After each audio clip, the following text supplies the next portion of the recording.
Long range communication से बढ़ेगी navy की ताकत, हिंदुस्तान शिपयार्ड का पेंटागन ड्रग सिस्टम से करार। नौसेना को अत्याधुनिक एंटी यूएवी मिलेंगे।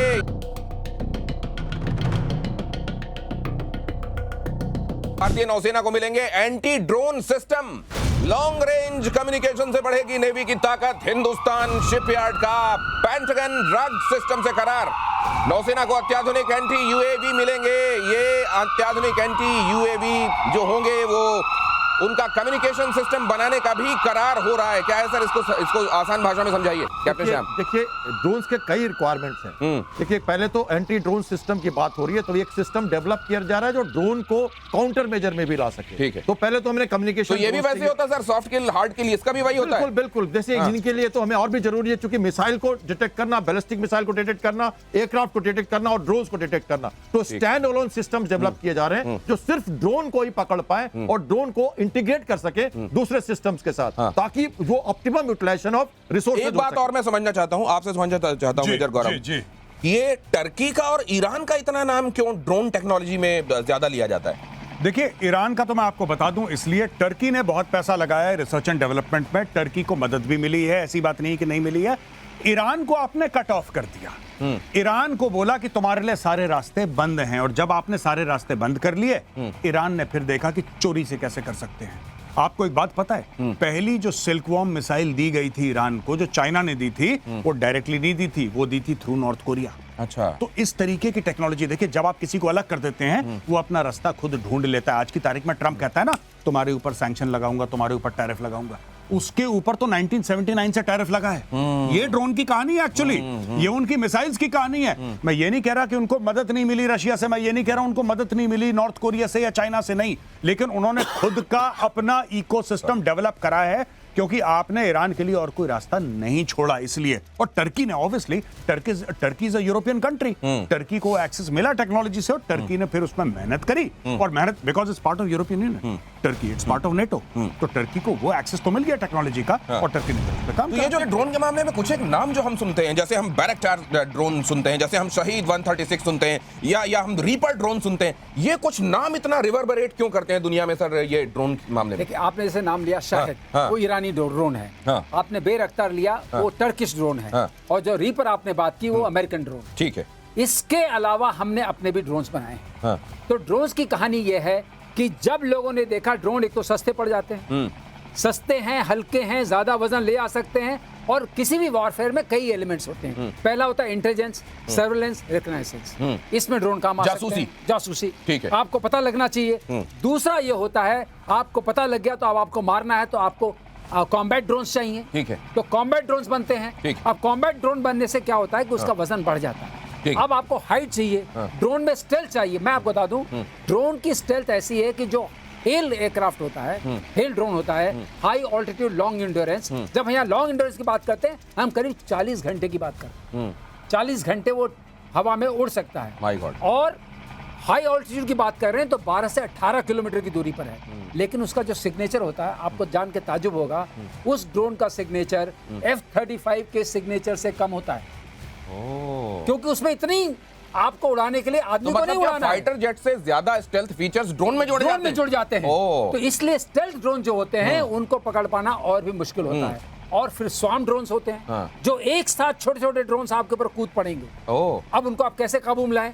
तो इसलिए जो ड्रोन की कहानी है, ये अपना टिड्डी दल की तरह। तो एक तरफ टिड्डी दल है, एक तरफ बहुत ऊपर बैठा हुआ स्टेल्थ ड्रोन है, और उससे बड़े बड़े आप मिसाइल्स, बॉम्ब्स गिरा सकते हैं। तो ये क्षमता लाने के लिए इसकी एक एक्सपेरिमेंट भी होता। अगर 2 से 30 सेकंड दे, हम आपको बता सकते हैं। बताइए सर। डरपा ने एक्सपेरिमेंट किया, एक टॉप गन, उसको F-16 उड़ाने को दिया, और एक ड्रोन जिसको मतलब ऑटो जो चीज अपने आप उड़ रही है, उसको ऑटोमेटेड बोलते हैं, वही ड्रोन है, और उसको उड़ने दिया। ठीक है।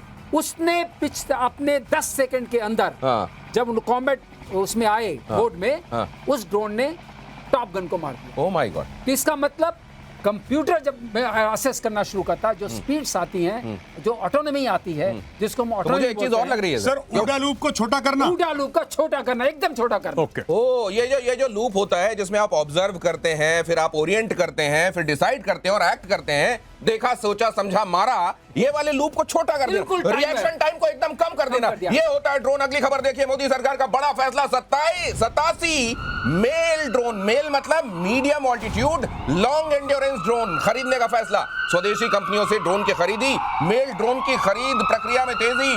87 मेल ड्रोन का मेगा प्रोजेक्ट, 20,000 करोड़ रुपए का ये प्रोजेक्ट, भारत में ही बनाए जाएंगे मेल ड्रोन। ये मेल क्यों चाहिए सर हमको इतने ज्यादा? देखिए, सबसे पहले मैं बताऊं भारत की स्मार्टनेस। जब हमने शुरू किए थे ये 20-30 साल पहले ड्रोन्स का, तो पहले हमने इजराइल से लिया, हमने इसको एयरफोर्स में दिया और नेवी ने खासकर शुरुआत की, और उसके बाद इसको हमने आर्मी में भी यूज करना शुरू किया। और आज के दिन में हम दृष्टि बना रहे हो या इस तरह के ड्रोन बना रहे हो, और रिपर ड्रोन की आप बात कर रहे थे, तो रिपर ड्रोन इतना अच्छा ड्रोन है। हम स्मार्टनेस हमने क्या की, हमने अकुला क्लास की सबमरीन ली थी चक्रा, और हमने 10 साल ऑपरेट किया चुपचाप, और हमने आज SSBN बना लिया।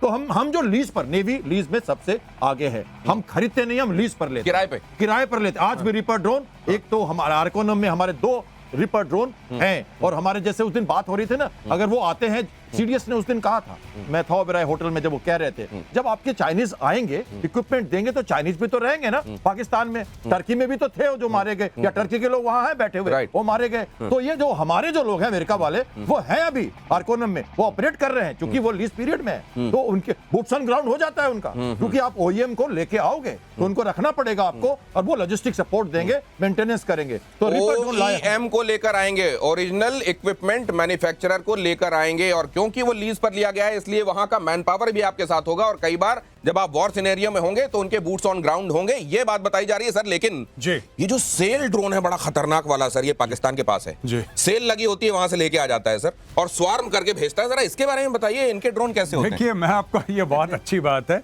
हम लोग हेल और मेल की बात कर रहे थे, सेल जो आपने बात करी है भाई।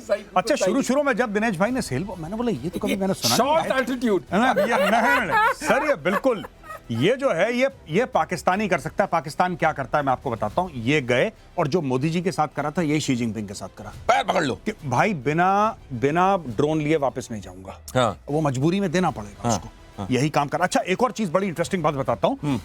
ये दोनों हमारे सामने पायलट्स हैं, तो ये बताएंगे कि कावेरी का इंजन फेल हो गया, भारत ने कई दशक से उस पर पैसा लगाया, ठीक है, ये करो वो करो, इसमें रिसर्च एंड डेवलपमेंट करो, फेल हो गया का मतलब क्या है कि तेजस को फ्लाई करने का पावर कावेरी इंजन में नहीं था। उतना थ्रस्ट चाहिए था, इतना थ्रस्ट, जितने किलो न्यूटन आपको चाहिए था, वो थ्रस्ट नहीं। अब इंडिया ने क्या करा, बोला ठीक है कोई बात नहीं, वो बाद में देख लेंगे। अब इंडिया ने एक नया ड्रोन बनाया है, घातक, और घातक में लगेगा कावेरी इंजन। तो आप देखिए, और आप ये सवाल जरूर पूछिएगा कि लॉयल विंगमैन का कॉन्सेप्ट क्या है, तब आपको ड्रोन का बिल्कुल मैटर क्लियर हो जाएगा। क्या होता है ये लॉयल विंगमैन? तो पहले कावेरी इंजन का बता दें। कावेरी इंजन में हमने सफलता क्या पाई, एक काबनी करके होता है कोर, जहां कंबशन होता है, कोर हमने बना लिया GTI। लेकिन जो क्रिस्टल ब्लेड वगैरह बाकी टेक्नोलॉजी हमारे पास नहीं है। अभी सफरान के साथ MOU हुआ है, तो वो भी सक्सेसफुल। लेकिन सबसे बड़ी बात जो गौरव ने बताई कि घातक में उसमें लगा दिया, और घातक में लगाने के बाद अब घातक अपग्रेड करके लॉयल विंग बन जाए। ये क्या होता है सर? लॉयल विंग ये होता है कि जब ये एक एयरक्राफ्ट जा रहा है अटैक करने के लिए, तो जो लॉयल विंग्स वाले होते हैं, in case the attack comes. Sir sorry to interrupt you sir, पहले हमारे व्यूअर्स को ये समझा दीजिए कि विंगमैन क्या होता है। विंगमैन क्या है? एयरफोर्स में विंगमैन क्या होता है? जहाज चलते हैं जो मेन एयरक्राफ्ट के साथ, जहाज जो उसको प्रोटेक्ट करने के लिए चाहते हैं, विंगमैन कहलाते हैं। In case somebody comes to attack, उसी को फ्लैंकर कहते हैं क्या सर? फ्लैंकर भी वही होते हैं। तो सबसे बताता हूं, चीता लीडर 1 2 3, चीता लीडर, नॉटेड फॉर्मेशन, गो।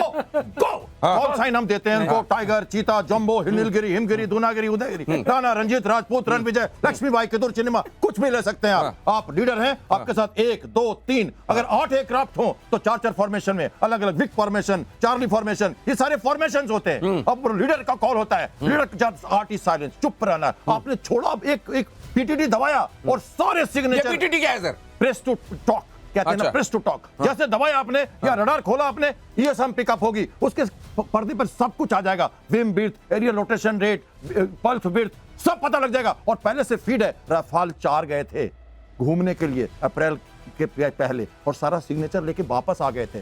23 अप्रैल से क्या हो रहा था 6 तारीख तक, 60 जहाज सिग्नेचर ले रहे थे, तभी तो हमने डमी बनाया। जाओ तभी पहले तो उसका हमने साइन खिलाया, लेके तभी आओ, तो चकमा सिग्नेचर ले दिया। रहे थे, हाँ। ये कर रहे थे हम। सवाद शरीफ ने कहा 70 एयरक्राफ्ट कॉम्बैट एयर पेट्रोल पर हैं। वो क्या कर रहे थे? नजदीक आते थे, चले जाते थे, टैक्टिक्स देख रहे थे, कैसे मारना है पहले टूरिस्ट अटैक को, अगर रिटेलिटी हुआ तो ठीक है। फिर हम कैसे चेंज करेंगे। सब पता है आपको, सीडीएस तो ये- में सब कुछ पता है। तो वो फॉर्मेशन प्लानिंग होती है, विंगमैन साथ में चलता है, port echelon, स्टावर्ट echelon, stern echelon, इसको करते हैं एचेलॉन फॉर्मेशन बेसिक। जब हम सिखाते हैं तो विंग पे तो wing मतलब touch कुल करते हैं। मिलाकर ये समझ लीजिए कि जो बीच में मेन चल रहा है मारने वाला, लीडर उसके है। आसपास उसके सहायक जो चल रहे हैं वो है विंगमैन। ठीक है सर। बिग मैन है, वो सहायक जो है वो यूएवीज हैं, UAVs उसमें आदमी नहीं बैठा हुआ है। ओके। ये बात आप जो पूछ रहे थे, लॉयल जी, विंगमैन। अच्छा। और एक एयरक्राफ्ट जिसमें वो पायलट बैठा है, हाँ। वो 5-6 लॉयल विंगमैन को एक साथ कंट्रोल कर रहा है through artificial intelligence. Oh. He is controlling, और वो हाँ। इंडिविजुअल विंगमैन को, क्या इंडिविजुअल घातक ड्रोन को वो टास्क दे सकता है कि तुम वहां पे जाओ, वहां पे बम गिराओ, तुम वहां पे जाओ, वहां पे बम गिराओ, एक एयरक्राफ्ट से कंट्रोल। क्या क्या बात है करेगा? सर। और आप लोग जिस तरीके से आपकी जो बताने का तरीका है, मेरे को गूज़बम्प्स हो रहे हैं।